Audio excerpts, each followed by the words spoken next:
زمون ښځې خو بار ته جامې وباسي چې کومه ښکلې جوړه ده په هغې کې بار ګرځي او چې چېرته خرابه جوړه ده په هغې کې په کور کې ګرځي. نو چې د غوښانو بوی دې ځي د خولو بوی دې ځي نو دا خاوند چې ورته وګوري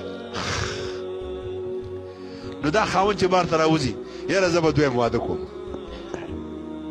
نو دا ښځه بیا په دمونو پسې ګرځي مرسته زما خاوند دویم واده کوي نو کوي به نه چې څلور ودونه نور وکړي.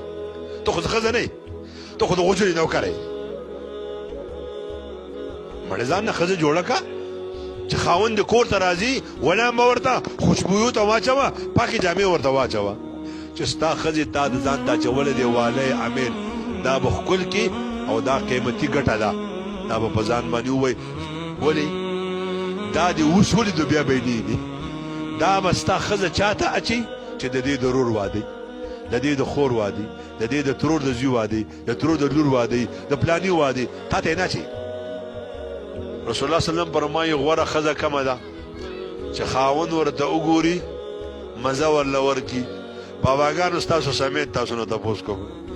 داسې څوک شته په تاسو کې ستاسو په ښځو کې چې تاسو ته ښکلې جامې اچولې وي تاسو ورته کتلې وي او مزه یې درکړې وي؟ نه.